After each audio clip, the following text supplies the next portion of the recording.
नमस्कार दोस्तों, स्वागत है आपका मेरे यूट्यूब चैनल भूतिया दुनिया में। दोस्तों, हर जगह की कोई ना कोई कहानी होती है, मगर कुछ कहानी सुना दी जाती है और कुछ अनकही रह जाती है। उन्हीं कुछ कहानियों में से मैं अपने चैनल के माध्यम से आपके लिए एक कहानी लेके आया हूँ, जिसे देखकर आपको खौफ का असली मंजर महसूस होगा। इसे देखकर आपको मालूम होगा कि जीवन में की गई हर गलती का हिसाब होता है। हालांकि यह हिसाब चुकता होने में कई बार समय ज़्यादा लग जाता है, मगर जब वक्त आता है तो उसके बचने की कोई राह नहीं बचती है। तो दोस्तों, ये कहानी है रितेश की, जो कि एक ऑटो ड्राइवर था। क्योंकि उसकी माली हालत बहुत खराब थी और उसके पिताजी का देहांत हो चुका था, जिस कारण उसने 20 साल की उम्र से ही ऑटो चलाना शुरू कर दिया था, क्योंकि सारे घर की जिम्मेदारी उसी के ऊपर थी।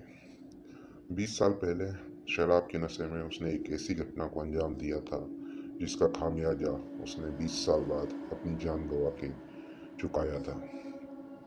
तो दोस्तों, तारीख थी 4/1/2024, दिन सोमवार। आज रितेश बहुत खुश था, क्योंकि आज उसका जन्मदिन था। उसके परिवार में उसकी बीवी और 2 बच्चे थे, जिन्हें वो बहुत प्यार करता था। रितेश पूरी दिन की मेहनत करने के बाद अपने घर की ओर निकलता है। वह पूरी जिम्मेदारी के साथ अपने परिवार का ख्याल रखता था।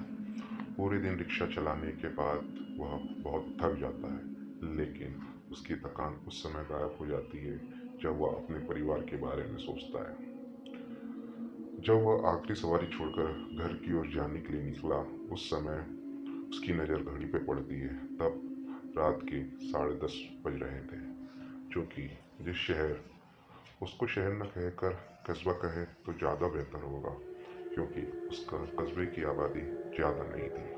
इसलिए सड़कों पर बहुत जल्दी सन्नाटा पसर जाता था, क्योंकि जनवरी की सर्द भरी रातों में कौन बाहर निकलना चाहेगा।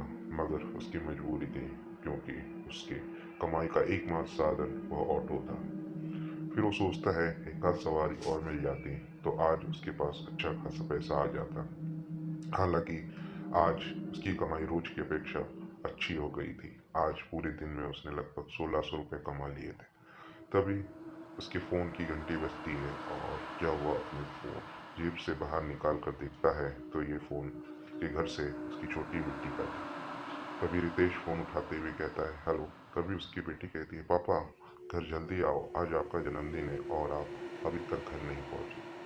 तो रितेश ठीक है कहकर फ़ोन काट देता है और अपना रिक्शा चालू करके घर की तरफ चल देता है। आज उसका जन्मदिन था, तो उसके बहुत फ़ोन आए थे, जिसके कारण उसके मोबाइल की बैटरी ख़त्म हो जाती है और फ़ोन बंद हो जाता है। तभी वो सोचता है कि घर के लिए कुछ रख लेता हूँ, मिठाई वगैरह, ताकि आज वो अपना जन्मदिन पर सबका मुंह मीठा कर सके। तभी वो रिक्शा एक मिठाई की दुकान पर रुकता है और वहाँ से मिठाई खरीद कर घर की ओर निकल जाता है। क्योंकि वो हाईवे पे था, अब वो अपने घर की तरफ अपना ऑटो मोड़ लेता है। वह रास्ता दिन के में अधिकतर सुनसान ही रहता था, क्योंकि अंधेरी रात थी। तभी मन ही मन रितेश सोचता है कि कितनी अंधेरी रात है, शायद आज अमावस्या है। दिन में यह रास्ते से तो कई बार आया गया, मगर आज पहली बार मैं इस रास्ते से जा रहा हूँ। और उसने उस रास्ते के बारे में कई कहानियाँ, डरावनी कहानियाँ उसने सुन रखी थी, मगर आज तक उसके साथ किसी भी तरह की कोई घटना नहीं हुई थी। तो वह इस बात को लेकर आश्वस्त रहता है कि वह सही सलामत घर पहुंच जाएगा। उसे नहीं पता था कि आज उसके जन्मदिन वाले दिन ही उसके साथ ऐसा कुछ हो जाएगा। वो जैसे ही उसे 500 मीटर आगे बढ़ा था ऑटो लेकर, उसे अपने सामने कोई दिखाई दिया। ऑटो की रोशनी उस अंधेरी रात में नाकाफी थी उस इंसान को देखने के लिए, क्योंकि एक तो अंधेरा और ऊपर से जनवरी की सर्द रात, कोहरा उस समय अपनी चरम सीमा पे था। रोड को रितेश बड़ी मुश्किल से देख पा रहा था। तभी उसके ऑटो के सामने एक लड़की आकर खड़ी हो जाती है। तभी रितेश अचानक ब्रेक मारते हुए ऑटो रोक देता है। तभी वो लड़की उसे आगे जाने के लिए कहती है। रितेश गौर से उस लड़की की तरफ देखे जा रहा था। उसे अपनी आंखों पर यकीन नहीं हो रहा था। तभी डर के मारे उसकी आंखें अपने आप बंद हो जाती हैं, मगर अगले ही पल जब वह अपनी आंखें खोलता है तो उसके सामने कोई नहीं होता है।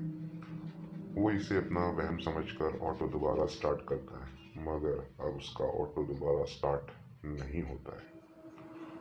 मगर वह कोशिश करते रहता है ऑटो को स्टार्ट करने की, मगर ऑटो स्टार्ट नहीं होता है। थक हार कर जब वह मदद के लिए मोबाइल निकालता है तो मोबाइल की बैटरी भी खत्म हो चुकी होती है। तभी सोचता है एक बार और ट्राई कर लेता हूँ, शायद चालू हो जाए। फिर एक बार कोशिश करता है, इस बार ऑटो चालू हो जाता है और वो जैसे ही ऑटो को आगे बढ़ाता है, अगले ही पल उसे एहसास होता है कि उसका ऑटो आगे नहीं बढ़ रहा है, मानो जैसे किसी ने ऑटो को किसी मजबूत रस्सी के सहारे बांध दिया हो। वो ऑटो का एक्सलेट करता है मगर ऑटो अपनी जगह से नहीं हिलता है। तभी वह नीचे उतर कर देखता है तो उसी लड़की ने उस ऑटो को अपने एक हाथ से रोक रखा था। उसे अपनी आंखों पर विश्वास नहीं होता है और वह फिर से अपनी आंखें बंद कर लेता है और वहाँ से भागने की सोचता है, मगर यह क्या, वह अपनी जगह से भागना तो दूर, एक इंच हिल भी नहीं पाता है। तभी उसके कानों में एक डरावनी आवाज आती है, रितेश, ओ रितेश, तुमने मेरे साथ बहुत गलत किया था, अब मैं तुम्हें नहीं छोड़ूंगी। और इतनी सर्द रात में भी उसको पसीना आने लगता है। वह मदद की आस में चारों ओर देखता है, मगर उसे गहरे सन्नाटे और अंधेरे के अलावा कुछ भी दिखाई नहीं देता है। तो दोस्तों, क्या होता है उसके साथ 20 साल पहले? क्या वो पुराना राज था? कौन थी वो लड़की? और क्या होता है रितेश के साथ, जानने के लिए देखना ना भूले इस कहानी का आखिरी भाग, जो जल्दी मैं आपके लिए लेकर आऊँगा। दोस्तों, मुझे आपके साथ की बहुत ज़रूरत है। प्लीज़ आप मेरे चैनल को सब्सक्राइब करें और मेरे इस वीडियो को लाइक करें। Thank you very much.